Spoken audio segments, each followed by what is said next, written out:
The Daily Brad Devotions. Today's reflection with Pastor Jeff Eliscopides. Oo, mamaya po ang concert sa mga nakaabang dahil nandito na po si Pastor. Pastor Jeff, good morning. Happy Friday. All black tayo.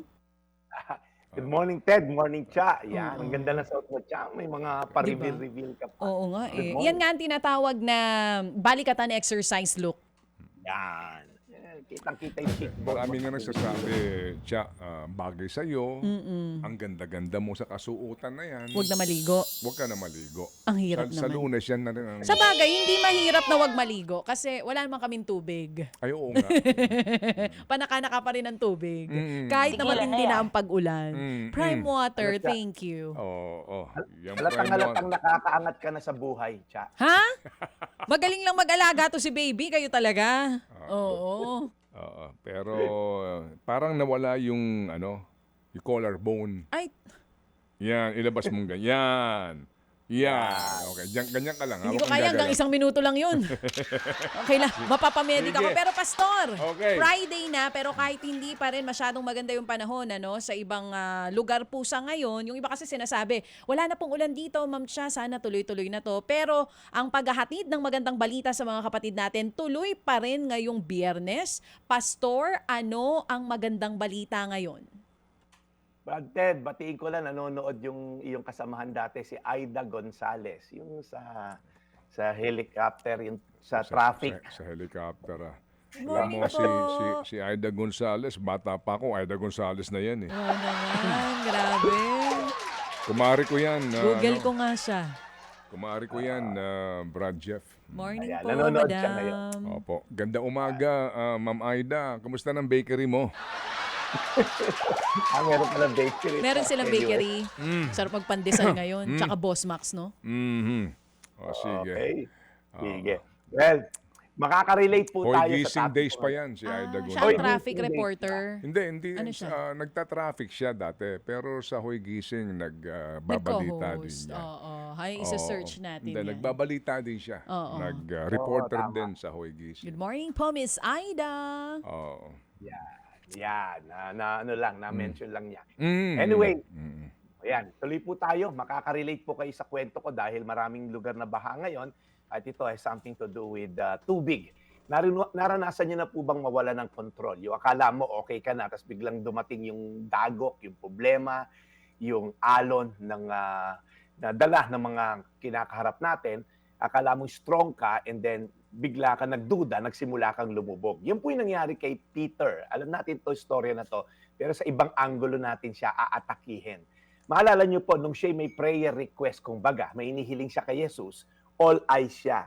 Sabi niya, Jesus, palakarin mo ako dyan sa tubig, katulad ng ginagawa mo. Sabi naman ni Jesus, o sige, halika, lumapit ka sa akin. Ang galing po ni Peter, dahil siya lang ang kauna-unahang taong lumakad sa ibabaw ng tubig, at nilabas niya yung paa niya, out of the boat, nakalakad po siya. At ang siste, nung siya nakatuon kay Jesus, nakakalakad siya. Nung dumating yung malakas na alon, kasama ng malakas na hangin, binaling niya ang kanyang paningin, siya po'y unti-unting nalunod. Okay? Bumagsak po siya.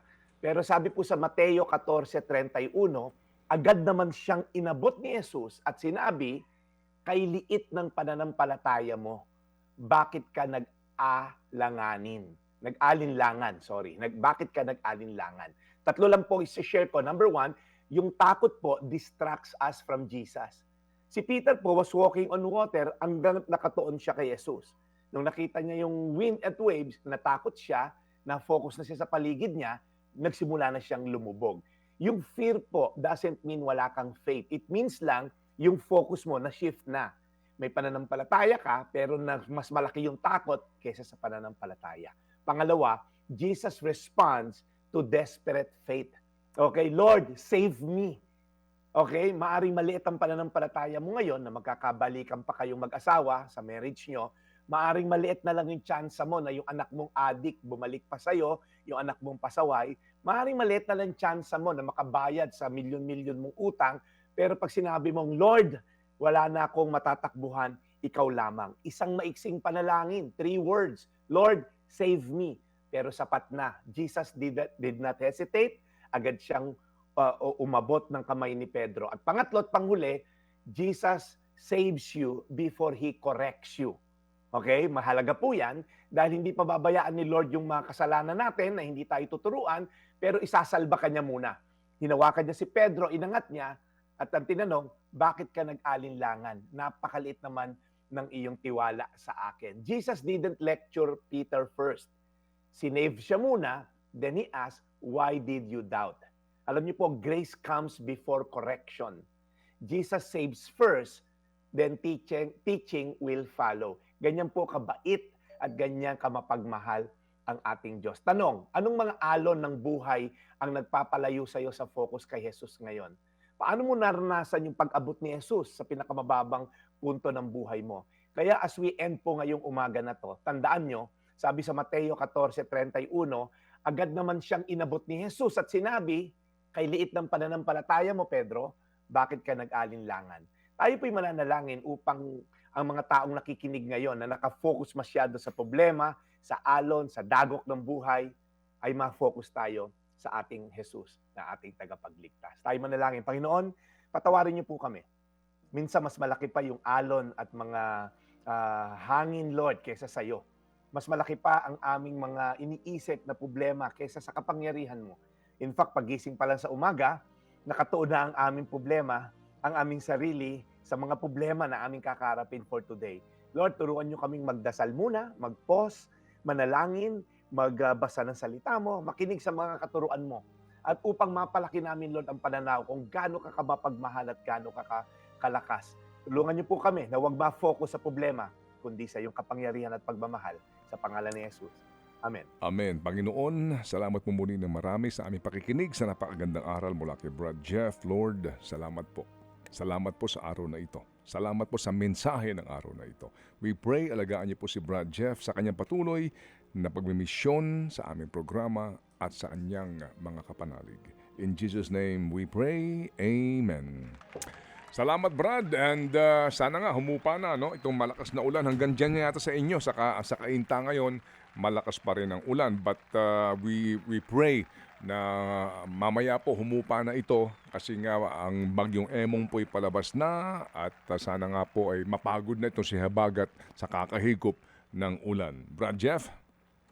Yes, Brad Ted, medyo makulimlim lang pero wala nang ganong ulan mula kaninang umaga. So praise God for that. Yeah. Salamat na marami. Thank you. So Brad, we'll catch you again on Monday. Have a good and dry weekend. Yan, hoping for a dry weekend. Salamat, Brad.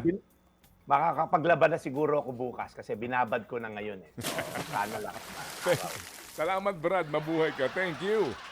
Maraming salamat, Brad Ted. Thank you once again sa aking mga nakasubaybay ngayon, Attorney Jello Conanan at si Maripas Tuazon. Maraming salamat. Ito po yung Daily Brad, your daily dose of inspiration. Thank you. Serving the people, Brad Jeff Eliscopides.